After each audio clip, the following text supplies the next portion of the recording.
This is a presentation of the Pro Football Hall of Fame.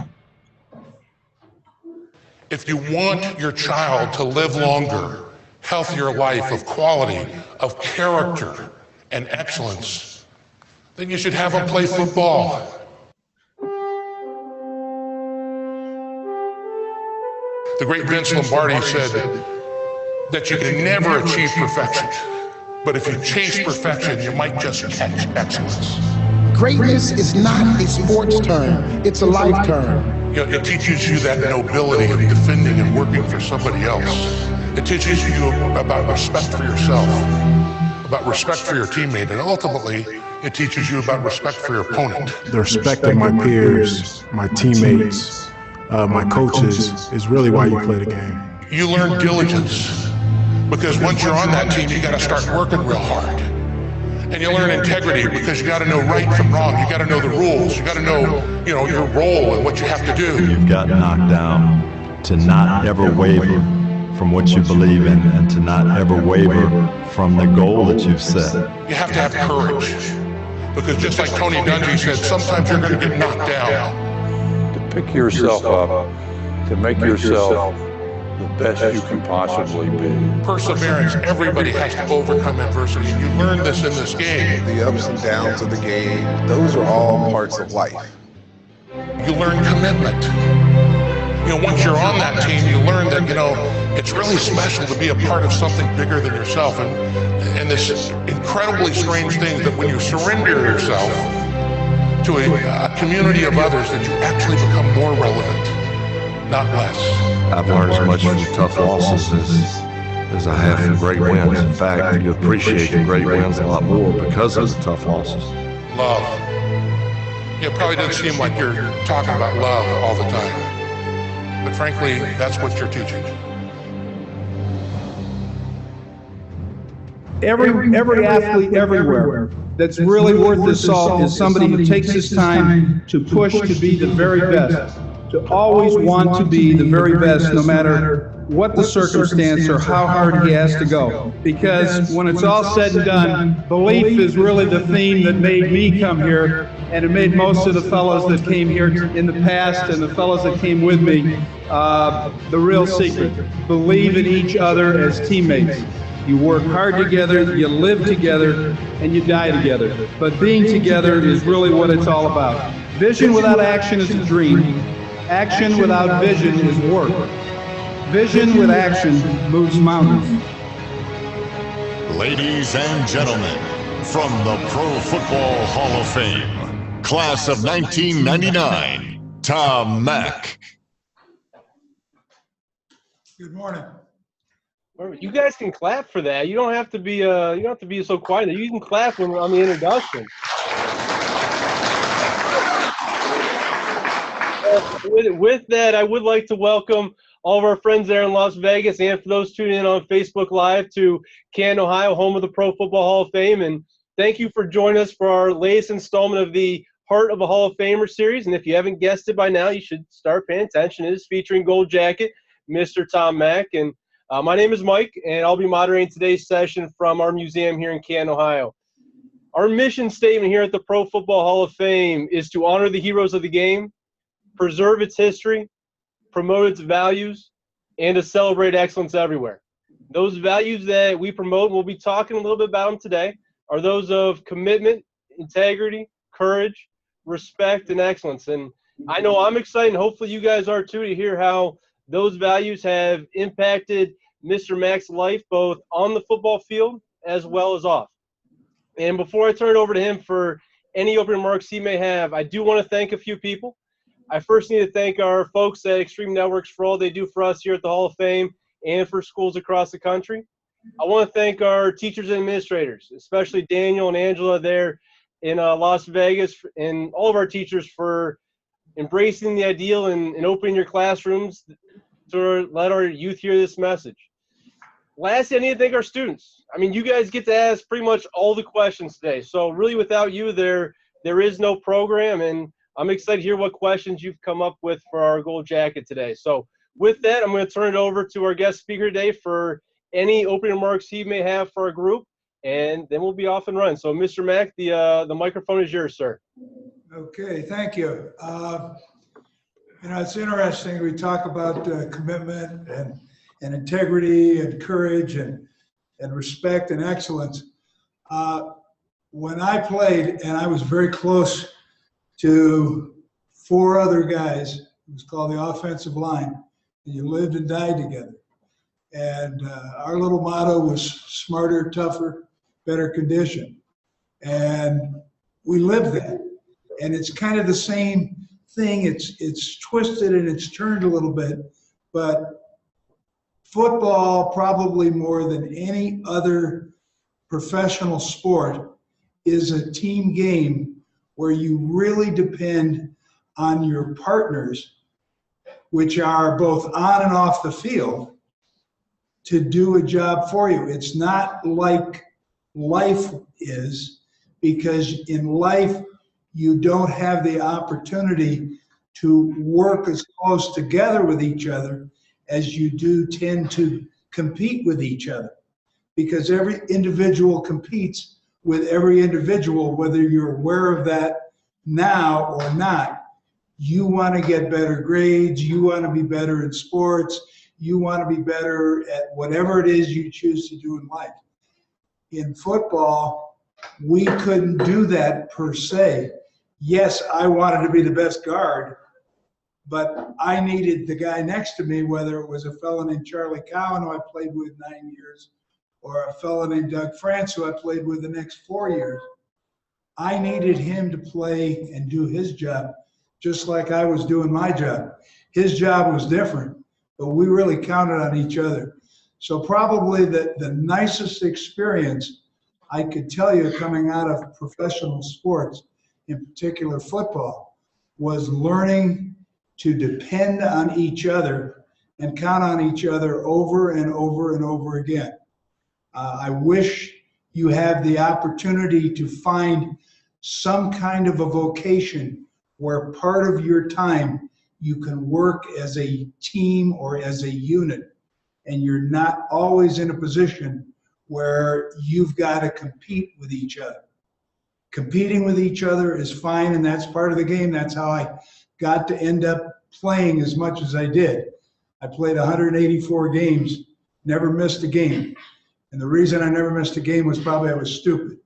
I wanted to play even if I was hurt, because I knew my teammates depended on what I could do, and they depended on what I could do, and I depended on what they could do. And I knew them better than the fellow who backed me up. So it's interesting how life works out. The bottom line is sports has been very good to me, and I'll talk about that a little bit later, but I'm going to turn it back over to Mike now, and let's get the program going. Perfect. Thank you, sir, for that. And I do want to get a little bit of house clean out of the way. Any of our social media users out there, whether it be our teachers or any of our folks on Facebook, please use our hashtag, which is hashtag HOF values for this program. And our handle here at the Hall of Fame is at Pro Football HOF. So get the social media stuff out of the way, and now we can get on to the rest of our questions today. So, Mr. Mack, I just want to start off. You talked about the offensive line and those 4 other guys that you had an incredible relationship with. And when we talk to our Hall of Famers, usually the thing that they say they miss the most about the game of football is the locker room and the guys and that camaraderie that comes with, you know, being together in training camp through the season and really the blood, sweat, and tears that go into the game of football. What makes football special in that sense, and what we consider the greatest team sport there is out there? What separates football from maybe some of those other sports out there? Well, probably football, it requires more of working together, literally, and I'll use the example. I block, the fellow next to me blocks, the coach draws the play up on the chalkboard. You've all seen a picture of that where he draws the play up, and you're supposed to make a hole, and the guy runs through the hole, and everybody says, oh, gee, that sounds great. Well, when you're out on the field, and I block and the tackle next to me doesn't block, then the guy can't run through the hole. So it's one of those things where to make things work correctly, you're all interdependent on each other. You've got to do your job and not worry about the other guy doing his job, but know that the other guy is going to do his job. And that means the guy next to you, it might mean the back, it might mean you're blocking, and the quarterback's going to throw the ball, and you got to you got to rely on the fact that the end is going to make the right turn and catch the ball in the right place, because the quarterback throws the ball to a spot more than he throws the ball to a person. And it's the receiver's job to get to the spot. So no matter what happens in a game, you're interdependent on each other all the time. And baseball is a good example of the difference. Yes, you're dependent on your teammate to get a hit, but he's up at the plate all by himself. He doesn't have to lean on the first baseman on his team if he's the third baseman and they're at bat. When they're on defense and they're throwing the ball, yes, they rely on each other. But when they're batting, they're all up there individually. And sports, to a great extent, is like that. You can't find many games where you are so dependent on your teammates as football. And I don't want to mean to put any words in your mouth here, sir. We talk about that offensive line, how dependent we are on one another on that offensive line. Is it safe to say that it really wasn't an issue? You at left guard, you really didn't care if your left tackle or your center was from one part of town or the other part of town, or if they were a certain religion that was different from you or a certain background that was different from you? It really was all about accomplishing that one solitary goal of moving the ball forward 1 yard and putting some of those other differences behind you. Is that safe to say? Yeah, that's probably a good way to say it, because you grow up, you go to junior high school, 4 junior highs. At least when I grew up in Ohio, we played against each other. We didn't know the other kid, but 3 years later, you're in high school, and now he's your teammate. And that kind of winnows down, and then you get a chance. If you're good in high school, you go to college, and that winnows down. So you keep getting new people that you're playing with, and you become dependent on each other. And you don't really care about the background. The fellow that I played with 3 guys, 9 years on the offensive line besides myself, which was most unusual that 4 of us would play together. But the fellow next to me went to a school called New Mexico Highlands, and he grew up in West Virginia. He happened to be black. The fellow on the other side of me was a center. He grew up in Missouri. He went to Southeast Missouri State. Both of those schools are small colleges, and probably 1 in 300 or 400 people that play at either of those schools even gets a chance to play pro football, much less both of them played 15 years and were great players. The third guy I played with was from Notre Dame, and he had played 2 years at Notre Dame and ran into academic problems and ended up going back to Massachusetts and ended up graduating from an international university, but not Notre Dame, and he didn't play football for 2 years between the time he was at Notre Dame and the time he got to the Rams. He also played 15 years.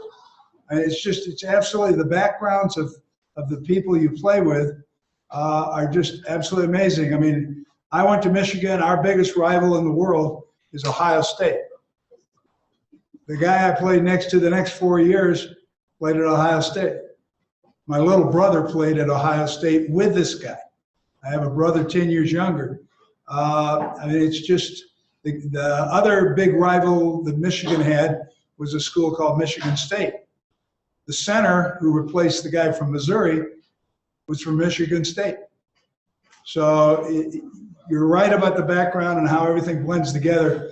The important issue is learning each other, depending on each other, and then you get to enjoy, if you're good, a ride with each other, because you live and die by an offensive line, and if you got a good offensive line, you got a very strong chance of winning.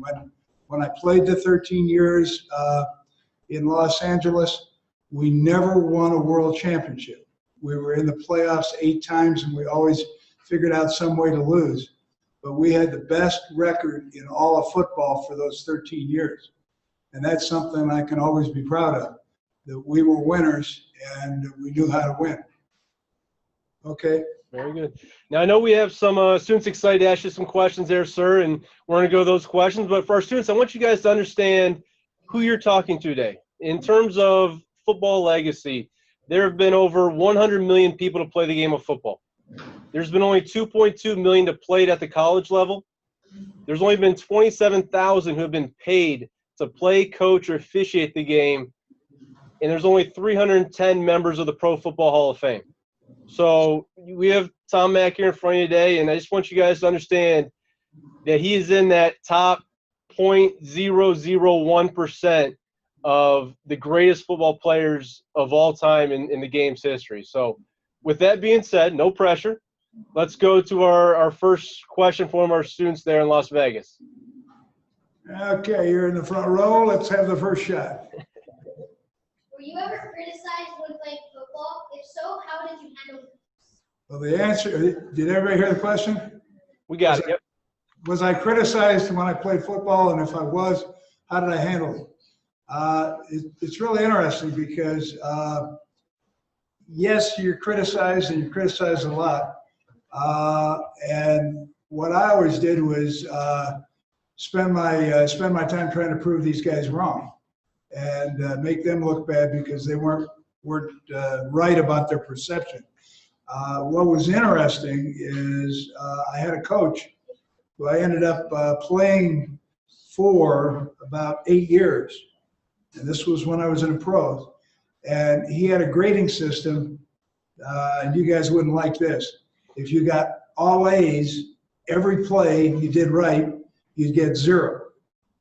And every play you did something wrong, whether it was you got in the wrong stance, you got in the wrong position, you didn't block the guy, you didn't finish the block, any of those things, or worse than anything, the quarterback gets sacked by your guy, you'd get anywhere from -1 to -6. And then you'd add up the whole game and you really thought you had a good game and the guy says, well, you got -82. Now, in my mind, there's something really negative about that kind of an approach because you want the guys, wouldn't it be better to have +82 out of 100 than -82 out of a -100?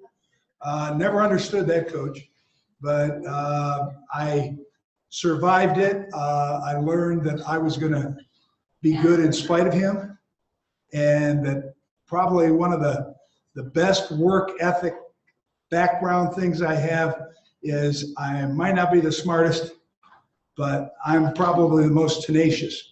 And I'm going to stay after that thing. And if I'm a dog, I'm going to chew that bone until it's worn out. You just got to keep after it. You got to keep working and you got to keep working. And that I found made me a better player. The other thing I'd like to tell you, I was not a successful high school football player. I was on the team. I played 2 years. We had to play both ways, offense and defense. I have very, very bad eyes. I wear contact lenses right now, but I have 2200 or 2400 vision. So you guys all still go to the eye doctor and see the chart? Well, the big E that's at the top, I couldn't see it. I had to guess, but I knew it was a E.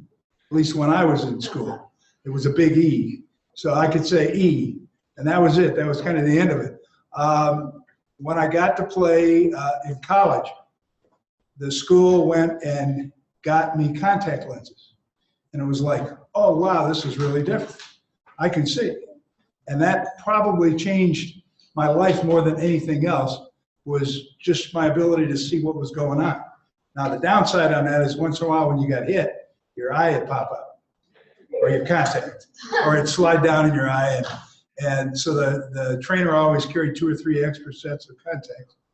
And I'd go over and I'd look at him like that, and he'd look and see if the contact was slid down in my eye. He said, yeah, it's still there. We'll fix it. So crazy world, but little things like that are really, really important. The best sport I was involved in high school was swimming. I was a very, very good swimmer. Because I was a mid-year student, which none of you even understand that, my graduation was in January, and they had half grades. So I got 4 letters in high school because, even though it was a 3-year high school, because I was such a good swimmer. But I had a secret desire to want to obviously play football. And I was lucky enough to get that. So, to answer your question, roundabout way, sorry. Yes, sir. Oh, ma'am, I'm sorry. Yeah, make sure you guys stand up when you ask your question. Who or what was your biggest inspiration during your career? Who was my biggest inspiration? Who or what was your biggest inspiration during your career? Interesting enough, probably, this is an embarrassing thing because you tend to miss things in life. And they had a film on that I haven't seen in probably 17 years, which was my induction in 1999. And you worked hard because you wanted to thank all the people that were important in your life. And I had a coach in college who came the end of my sophomore year, and came to me and asked me if I was willing to play tackle, because before that I was an end. And so I wrote him. He was the most important single person in my football career. He made me a tackle instead of an end. He made me believe in myself in that position, and he really helped make me effective, because I am not a big person particularly, even playing guard today. I weigh 240 pounds. I've weighed 250 when I played. Today, a kid that plays the same position weighs about 300 pounds. But I was fast. I could run a 4.5 40, and I could outrun almost everybody on the team except a couple of really fast backs. And that was very unusual, but was very effective, and it helped our running game a lot because we ran sweeps and stuff like that. Anyway, that whole thing comes down to how you feel about yourself. And if you can make it, you make it. And if you can't, you can't. Does that answer your question? Sort of? Yes, sir. When you played football, what did you do to make sure that you remained a good player and person both on and off the field? Interesting question. To be honest with you, your character, at least in my opinion, is developed as you grow up, with and through your family, with and through the people that you tend to acquaint yourself with and hang around with. For the most part, that it wasn't just football. I was involved in 2 other very, very disconnected things. I learned to swim, and I was very dependent on being involved with the YMCA, which a lot of people now don't know the relationship to that kind of an organization. The other thing that was very, very good to me, I was involved in Boy Scouts. And I ended up being an Eagle Scout and getting a bunch of awards there. It was an opportunity to excel and be good at something that almost no one else in my school chose to do. And then the third thing I got to do was sports. I tried to play all 3 sports. We had spring, winter, and fall. Fall was football, winter was swimming, and spring was baseball. Just to tell you, my father was a professional baseball player. He was also an engineer, but he was a professional baseball player, and he played for 8 years, mostly with the Cleveland Indians. I was probably, partly because of my eyes that I told you I couldn't see, I might have been the worst baseball player in the world. And the nicest thing my father did for me was root for me playing football and swimming. He said, hey, it's your life. You don't have to live what I did. You go find where you're comfortable. And that's good lesson for everybody, is to go find where you're comfortable, where you can succeed and excel, and then go after it and make it yours. Sir, to interrupt, did you ever try playing baseball after you got the contacts? Because I'm just thinking, if you can't see the big E. Yeah, no, when I played baseball, I wore my glasses, obviously. Okay. So I could see the ball. Where the problem was, and to some extent I still have it, honestly, is I have very, very poor hand-eye coordination. So like I was an end in college, and I laugh when I do a presentation. I say I couldn't see the ball, so I'd listen. You know, and the only problem with that is you only hear a football when it hits the ground. So I wasn't a very effective pass receiver. You know, once you can see it, it's a little different, but the hand-eye coordination is something you grow up with. And if you can't do it, it's pretty hard to learn it when you're 18 or 19 years old.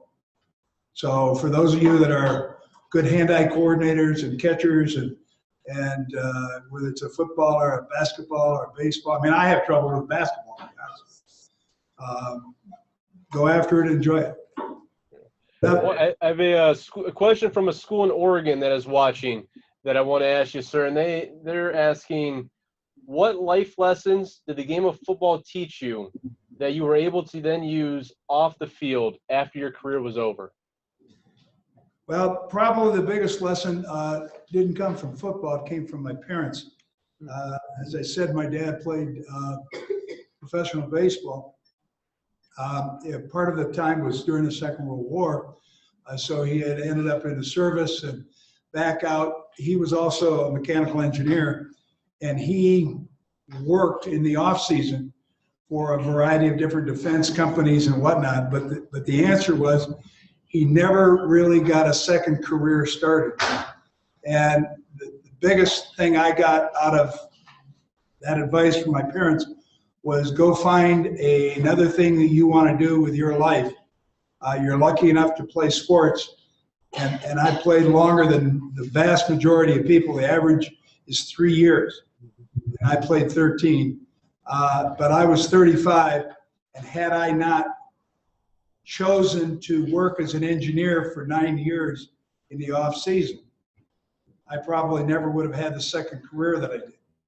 And the second career in the long term was more important in terms of my family and my life, because it lasted for 40 years where football lasted 13. So being an engineer ended up being a good thing. Does that make sense? That makes sense. And I think for our students, I mean, we're talking about football today, but we're also talking about those values of, you know, commitment, integrity, courage, respect, and excellence. And yeah, those values can make you a great football player, but they also make you a great student. They make you a great son or daughter. They make you a great friend. They make you a great teacher, a great doctor, a great musician, a great actor, whatever your chosen profession is. These values can help you be a Hall of Famer, whatever that field is that you guys are hoping to go into. And not to cross streams, but it probably won't be football. The odds of making it to the NFL are equal to those of getting a perfect score on your SATs. And I know I didn't get a perfect score on my SATs. Mr. Mack, I'm going to venture to guess you didn't get a perfect score on yours. So it is a rare class to get to the NFL, and even a rare class then to get to the Hall of Fame, as we talked about earlier. So as we talk about these values, keep in mind, we're talking about football, but these are translatable into anything you guys go into in your life that'll help make you a Hall of Famer in that chosen field. So just want to interject that, but let's go back to some questions from the students in front of you, sir. Yes, sir. Did your family or friends act differently around you when you became a football player? Not really. One of the things that happens is I grew up in Ohio, and I went to school at the University of Michigan. I was lucky enough my junior year, we won the Big Ten. and got to go to the Rose Bowl. It was the only bowl you could go to at the time. And we won a Rose Bowl. And while I was there, I met this young lady on a blind date. That young lady is my wife. She's been my wife for 51 years. So I got pretty lucky. I found the right lady. And when you get drafted, you go someplace that you really don't know. So how do you interact with people? She was from LA and she had her immediate family, but mostly I didn't know anything about LA or anything else. So that adjustment is pretty hard. Does that make sense? Okay. Anybody? Yes, sir. You've been here a long time. You're first. Which one of the Hall of Fame values is your strongest? And just to repeat those for you, sir, those are commitment, integrity, courage, respect, and excellence. It's interesting. I would tell you that in many ways my weakest is, which is not your question, you want to know the strongest. My weakest is courage. It's real hard to go do something that you don't feel you're comfortable doing, or you're pretty sure you might not succeed completely. And that isn't football. Heck, that's life. But you got to make yourself just inside say, I can do this, and then you go do it finally. Probably the most important to me, to be very honest, is integrity. I found that true in work too. Work being other than football, in the real world, very hard to deal with people, and sometimes you have to, that do not have integrity, that you're not really sure whether they're telling you the truth or they're lying to you or they've got some kind of a side agenda, and you tend to shy away from those kind of people and stay away from them. So if I picked one, it'd be integrity.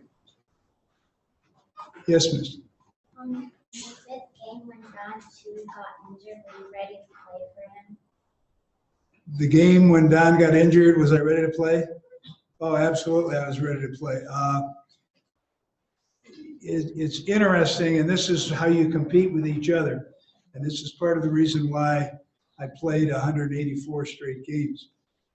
Don got hurt, and they took him out of the game. I played the rest of the game. It was the fifth game of the season. And then I played like 3 more games. I started, and then they put me back on the bench for a couple games. Now, I was on all the special teams. I told you earlier I was fast and I could run, and I'd run down the field on punts and punt returns and tackle and block and kickoff returns. So that's about 20% of a game, believe it or not. So you did all of that, plus now you played on the offense. And it was real hard when they came and said, well, we got this older guy. It's interesting, there's a fellow named Ted Karras. And because Chewy actually ended up on the injured reserve, he had gotten hurt bad enough that he couldn't play. So they moved him over to a kind of a dormant position until he could get well. And they brought a guy in named Ted Karras, and his brother was Alex Karras, who was a great defensive tackle. And I was not so much hurt as I was shocked. I thought I'd done pretty good, so why do they want this old guy? Well, it turned out as you play over time, players tend to pick up different ways to work with each other, kind of how I told you trust each other. And most players are more comfortable with an older player who has been through the battle, so to speak, and you kind of sense what he's going to do or not do, and you can adjust to that versus a young player who's never had the chance to play, so you don't know whether he's going to be good or bad. So anyway, that whole thing was hard. I started 3, and then I think I sat 2 or 3, and then I got to play the rest of the season, and I played all the offense, and I played all the special teams, and it ended up working very well. The interesting part is there were only 4 rookies on the team the first year that I played, and at the end of the season, I was the only rookie that was even on the team.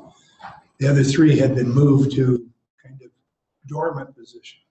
So that happened to be a coach who liked older players. Yes, sir. Did you ever play through an injury? Yeah, yes, I did. Probably the scariest one I played through. I had a guy he used to be able, when you played on offense and defense, and it was a pass block, you'd put your hands up to block the guy like this, and they were allowed to slap you in the helmet. And he missed the helmet as I brought my head back up and came across my eye with his fingernail and tore my tear duct down about halfway down my nose. So I was, so I got hurt, fairly ugly. In that particular game I came out, the doctor, they sewed it up, and a week later, interestingly enough, they gave me one of these plastic shields. Well, now you see 90% of the kids wear plastic shield on their face. That was a joke back then. They gave me a plastic shield for practice, so I could practice, but for a game, you took the shield off because you didn't want anybody to think you were hurt. The worst thing you could do is tell the guy that you got a bad leg or you got a bad eye or whatever the case may be. Because in the old days, if I knew you had a bad leg, somebody'd go for your leg. So you didn't let them know that. But yeah, you play through injuries. And one game I played one play. I had knee braces on both knees. I had partially torn the ligaments in both of my knees over about a 4-week period. So I put myself in the game because I liked the idea that I was playing every game. And that was about halfway through my career. By the end of the season, I did not have my knees operated on, and I had rehabbed them, and I played 6 more years. So I was very lucky. Now, subsequent to that, just so you know, I've had both knees replaced. I walked away from football, and I thought I was in great shape. And I've had about 6 operations since. Some not so good, some good. Any other questions? Yes, sir.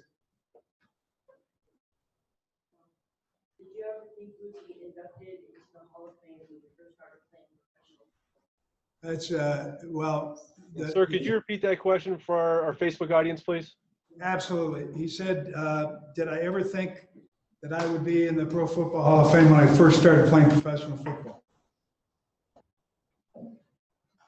Was that loud enough? Yeah, perfect. Thank you. Okay. The answer is no. I never dreamed of it. I honestly, I was absolutely flabbergasted and amazed. In a short period of time, and I'll give you a little scenario on this. As I said earlier, I played at Michigan. I only played my junior and senior year. I was on a team, but I didn't play enough to get a letter. My junior and senior year, I had a pretty good year. I ended up, and I was not All-American. I was on, kind of a second team All-American, and I was all Big Ten, but it wasn't fancy, and it wasn't a lot of glory or anything like that. I ended up being the second guy picked in the entire draft. I was the Rams' first draft choice, and the only team that had a draft choice before them was the Atlanta Falcons. They were an expansion team, and they took a guy named Tommy Novus, who was a great linebacker who played for Texas. I'm the second guy picked in the draft, and nobody knows who I am. And so it ended up being pretty amazing that one, I got to play my rookie year. I mean, I made the team, and as I said, there were only 4 of us. So I was real excited. And the interesting part about that is that particular year, the league had gone and given all kinds of people guaranteed contracts. Now, the money wasn't large like it is today, but the money was better than you were going to do, like being an engineer, by at least double. And they guaranteed you the money. So we had a lot of guys on the bench that never played, but they got paid anyway. Anyway, it ended up, my second year, I got picked for the Pro Bowl, which was the All-Star game. And except for my 10th year, I played in every All-Star game for the next 12 years.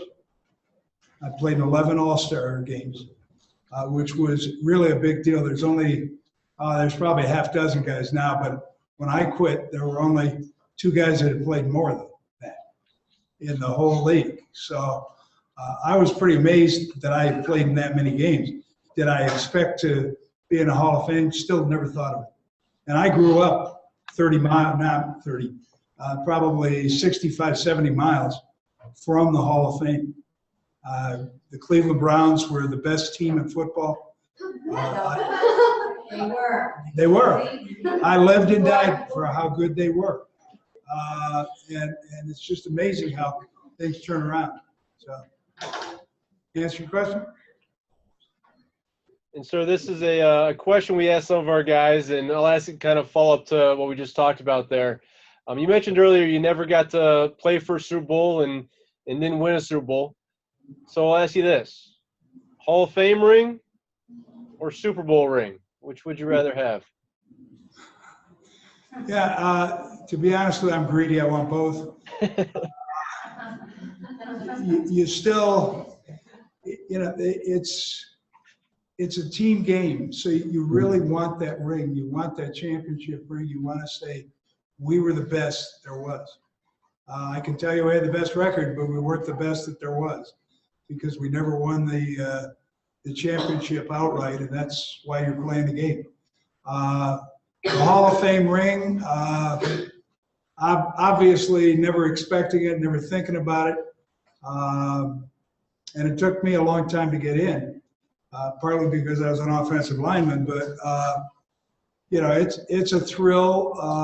It's something I never expected or planned on or anything else. So I'm very proud of it, and I'll certainly take it short of my Super Bowl ring. Yeah, it is about 50-50 on the answer for that question, and it usually does lean back onto the team aspect of the game of football for those that choose the Super Bowl ring. So had to sneak that one in. But let's go back out to those students in front of you with another question. Okay, yes, sir. Which season was the most successful one when you were playing for the LA Rams? We had a couple of really great seasons.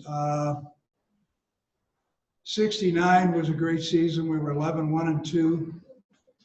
73 or 74, we were 12-2. We couldn't do stuff wrong. I would honestly fall back on the early 70s team. And we ended up losing to Minnesota in a playoff game or a championship game. I don't remember which. But James Harris, this is an interesting little sidebar. James Harris was our quarterback. James Harris was the first regular stand-up, stay in the pocket, throw the ball quarterback who happened to be black that played in the NFL. And he probably had 2 of the best years that we ever could have hoped for. He's still a friend. He stayed involved in football and scouting and stuff like that. But he had probably as great a year as anybody on our team. And for practical purposes, he was a rookie. Absolutely amazing. And that was, at a time when they just said, well, gee, because he's black, he can't be a quarterback. And that's the case. He was not just a good quarterback, he was a great quarterback. Sorry to interrupt you. We only have about 3 minutes left, so I want to leave some time for you to have any closing remarks or anything that we didn't talk about today that you were hoping to talk about, or if there's anything you just want to reiterate to the students in our final 2-3 minutes here before their bell rings. Okay, well, one, I'd like to thank you for taking the time to come and listen to an old guy. I think, interestingly enough, I would tell you that as good as football has been to me, engineering actually ended up being better to me. And as you go through life, pick things that you think you can succeed at, work at those things, and but don't go blind to not looking for the next thing. Who's ever coming down the street? It's kind of like you know, a bus. If you're hanging on a corner and you wait for the perfect bus, you may still be in a corner at the end of the day. And the bus went by you and you missed it. Take a ride on a bus and go a little ways, and if you like it, stay with it. And if you don't like it, get off and try the next bus. But don't ever sell yourself short. You can do pretty much whatever you want if you put your mind to it and you're tenacious. That's it, man.